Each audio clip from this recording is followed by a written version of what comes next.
बम बम बोले दोस्तों। मैंने इसी साल अपना कॉलेज ख़त्म किया था और मेरी शादी भी 2 महीने बाद है। मैं अभी 21 साल की हूँ। सब मेरे पापा से कह रहे थे तुम्हारी लड़की पढ़ाई में तेज़ है, इसकी शादी अभी मत करो, इसको अभी और पढ़ाओ। मुझे भी अभी और पढ़ना था, पर मेरे पापा को तो जैसे मुझे निकालने की पड़ी थी। बचपन से ही मुझे पापा का प्यार नहीं मिला था। वह मुझे कभी भी अपनी बेटी नहीं मानते थे, क्योंकि मैं किसी और की बेटी थी और मेरी मम्मी ने दूसरी शादी की थी। मैं ये तो जानती थी कि पापा मुझसे प्यार नहीं करते, ये नहीं जानती थी कि वो मुझे घर से इतनी जल्दी निकाल देंगे। मैं ये शादी पापा की मर्ज़ी से कर रही हूँ। उनकी खुशी के लिए मैं सब कर सकती हूँ, इसलिए मैंने बिना लड़का देखा हामी भर दी। जैसे जैसे मेरी शादी का समय पास आ रहा था, वैसे वैसे मेरे ससुराल वालों की डिमांड बढ़ती जा रही थी। मैंने पापा से भी कहा आप उनकी डिमांड पूरी मत करो, पर पापा नहीं माने। जो उन्होंने बन पड़ा उन्होंने मेरी शादी में किया। पर मुझे इस बात की खुशी थी कि उन्होंने मेरी शादी खूब धूमधाम से की। जब मैं ससुराल पहुंची तो मेरी सास ने मुझसे कहा, यह आज से तुम्हारा घर है, इसे तुम्हें ही संभालना पड़ेगा। पहले तो मुझे ये बात समझ नहीं आई, फिर बाद में जाकर पता चला कि उन्हें मेरी नहीं, एक नौकरानी की ज़रूरत थी। मेरे पति आदित्य बहुत सुंदर थे। मैंने जैसा ही उन्हें देखा मुझे उनसे प्यार हो गया। पर वो जो बाहर से सुंदर होता है ज़रूरी नहीं कि अंदर से भी सुंदर हो। वह बहुत ही चालाक थे। उन्होंने मुझे केवल प्रॉपर्टी के लिए शादी की थी और यह शादी भी मेरी सास की मर्ज़ी से हुई थी। आदित्य को इस शादी से कोई मतलब नहीं था। जब मेरी ससुराल में पहली रात थी तब हम सब एक साथ सो रहे थे, पर जैसे जैसे दिन बीत रहे थे मेरे जेठ जेठानी अंदर कमरे में और मैं आदित्य के साथ बाहर ज़मीन पर अपनी सास के पास सोती थी। पापा ने जो मुझे सामान दिया था वह एक कमरे में था, पर आदित्य मेरे साथ उस कमरे में नहीं बल्कि अपनी माँ के साथ पास ही सोते थे और मुझे भी वहीं सोने को बोलते थे। आदित्य से मैंने कई बार कहा हम कब तक ऐसे सोएंगे, पर वह अपनी मम्मी को अकेला नहीं छोड़ना चाहते थे। पहले मुझे लगा कि वह अपनी मम्मी की परवाह करते हैं, पर ऐसा नहीं था। वह मेरे साथ अकेले कमरे में नहीं सोना चाहते थे। पहले तो मैं यह कुछ समझ नहीं पा रही थी, इसलिए वह जैसा बोलते थे मैं वैसा ही करती थी। शादी के कुछ दिन बाद मेरी जेठानी की एक लड़की हो गई। सब बहुत खुश थे, पर मेरी सास और आदित्य खुश नहीं थे। मैं समझ गई थी कि वह लड़की होने से नाखुश हैं, पर कर भी क्या सकते थे। मैंने पूरा घर संभाल रखा था। पूरे दिन मैं काम करती रहती थी नौकरानी की तरह। अपने घर में तो हर कोई काम करता है, पर जैसे उन्होंने मुझे एक मशीन समझ रखा था। मेरा काम तो जैसे किसी को दिखाई ही नहीं देता था, पर मेरी गलती सबको दिखाई दी जाती थी। धीरे धीरे घर में सबके रवैये बदलने लगे। अब सब मुझे परेशान करते थे। मेरे सास और आदित्य एक साथ ड्यूटी पर जाते थे। जेठानी घर पर ही रहते थे। मेरी जेठानी अपनी लड़की के साथ पूरे दिन कमरे में पड़ी रहती थी और मेरा जेठ मेरे काम में नुक्स निकालता रहता था। आदित्य के पास फ़ोन करके मेरी गलतियों को उन्हें बताता रहता था, इससे हमारे बीच में दरार पड़ जाए। मैं ये सब कुछ जानती थी, पर आदित्य की वजह से मैं किसी को कुछ भी नहीं बोल पाती थी, क्योंकि आदित्य कभी भी मेरे साथ नहीं देते थे। मुझे मेरे घर भी जाने नहीं दिया जाता था, जबकि मेरी नंद पूरे टाइम मायके में ही पड़ी रहती थी। मुझे आदित्य को घर में एक साथ कोई भी रहने नहीं देता था। पूरे दिन वह ड्यूटी पर रहता था और शाम को आकर अपनी माँ के पास सो जाता था। मैं आदित्य के साथ टाइम स्पेंड करना चाहती थी, पर आदित्य मुझसे उखड़े उखड़े रहते थे, मानो उन्हें कोई सिखा पढ़ा रहा हो कि अगर वह मुझसे बात करेंगे तो मैं उन्हें अपने काबू में कर लूँगी। पर हम दोनों एक ही छत के नीचे रहते थे, पर आदित्य मुझसे कभी भी बात नहीं करते थे। वह हमेशा मेरी सास से ही चिपके रहते थे। कुछ दिनों बाद मुझे उल्टी होना स्टार्ट हो गया। मुझे आदित्य डॉक्टर के पास लेकर गए। डॉक्टर बोले कि आप माँ बनने वाली हो। कोई भी इस बात से खुश नहीं था, पर आदित्य बहुत खुश थे, क्योंकि उसे बच्चे बहुत पसंद थे। मैंने आदित्य को पहले कभी इतना खुश नहीं देखा था। मुझे लगा कि अब हम दोनों के बीच सब ठीक हो जाएगा, पर यह बात मेरे ससुराल वालों को हजम नहीं हो रही थी। यह दोनों तो लड़ते रहते थे, हमने इन्हें कभी एक नहीं होने दिया। तो ये सब कैसे हुआ? मैं यह सब जानती थी कि मेरे ससुराल वाले क्या सोच रहे हैं, पर मैंने उनकी बात पर ध्यान नहीं दिया क्योंकि मैं पहली बार माँ बनने जा रही थी, इसलिए मैंने सबको माफ़ कर दिया था। उस दिन के बाद से मेरी सास का रवैया भी बदल गया था। पहले वह आदित्य से चिपकी रहती थी, पर अब मानो जैसे कि उनका बेटा उनसे दूर हो ना हो रहा हो, इसलिए उन्होंने भी अब मुझे परेशान करना चालू कर दिया था। वह बीमार होने का ड्रामा करती रहती थी ताकि आदित्य उनके पास ही बैठा रहे और मुझ पर ध्यान ना दे। मैंने कई बार सासू माँ से कहा, आप जेठ जी से भी बोल सकती हो कि वह आपका ख्याल रखा करे, अब मुझे आदित्य की ज़रूरत है। पर वह नहीं मानी। कई बार उन्होंने मुझे पर गलत आरोप लगाकर मुझे आदित्य से पिटवाया भी, पर मैं अपनी मर्यादा जानती थी और मुझे यह भी पता था कि वह मेरे साथ यह सब क्यों कर रही हैं, ताकि उनका बेटा उनसे दूर ना हो जाए, इसलिए वह मुझे आदित्य से दूर करना चाहती थी। एक दिन मेरे पापा मम्मी मुझसे मिलने आए। उन्होंने मुझे नहीं बताया था कि वह मुझसे मिलने आ रहे हैं। जब तक वह घर पर आए तब मेरी सास आदित्य को मेरे खिलाफ भड़का रही थी। जैसे जैसे ही आदित्य मुझे मारने जा रहे थे, तभी मेरे मम्मी पापा ने यह सब देख लिया। मेरे पापा आदित्य को मारने जा ही रहे थे, मैंने उन्हें मना कर दिया। पहली बार मैंने अपने पापा की आंखों में अपने लिए प्यार देखा था। मेरे पापा ने आदित्य से कहा, अगर मेरी बेटी नहीं रोकती तो मैं अपनी मर्यादा भूल जाता।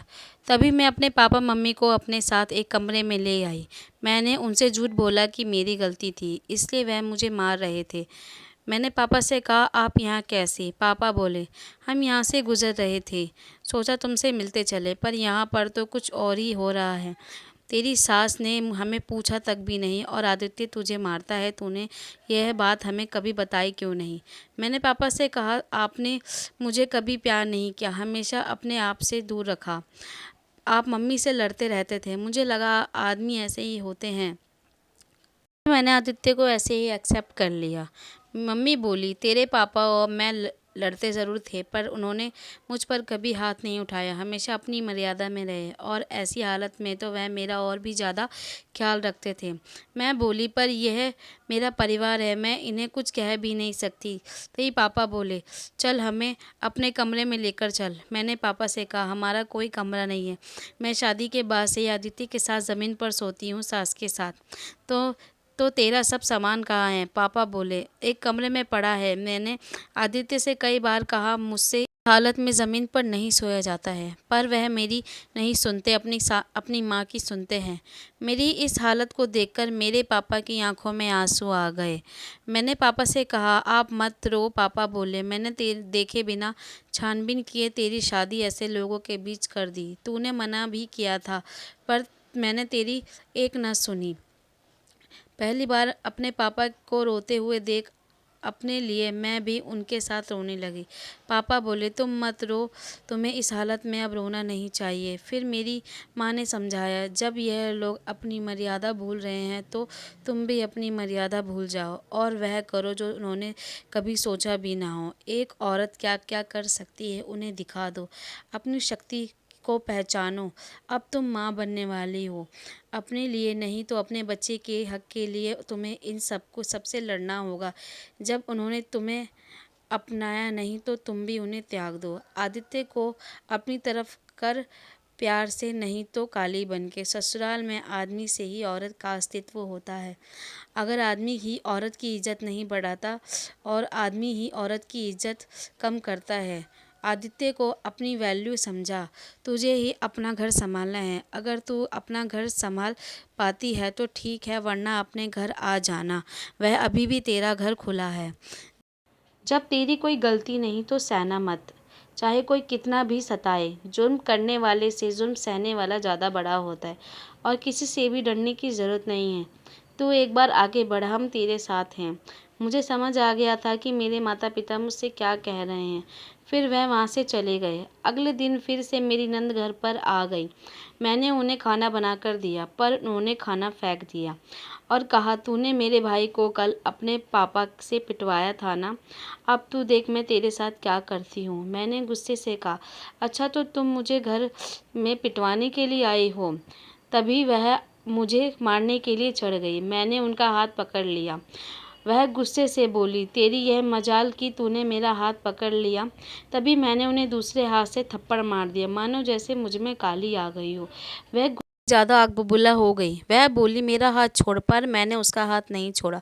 अभी भी मैंने उसका हाथ पकड़ रखा था। मैंने कहा, तेरे घर में भी तुझे इसी तरीके से मारा जाता है जो तू यहाँ पर आकर मेरे साथ ऐसा करती है। तू कभी जेठानी पर हाथ क्यों नहीं उठाती है? क्योंकि उसका आदमी जोरू का गुलाम है, उसकी बात मानता है, इसलिए तुम उसे कभी परेशान नहीं करती। और मेरे पति ने तुम्हें सर पर चढ़ा रखा है, इसलिए तुम उसका फ़ायदा उठाती हो। पर अब अगर मेरे साथ किसी भी तरह से बदतमीज़ी करने की कोशिश की तो मुझसे बुरा और कोई नहीं होगा। वहाँ सब खड़े यह सब देख रहे थे। मेरा रूप देखकर वह पूरी तरह से डर गई।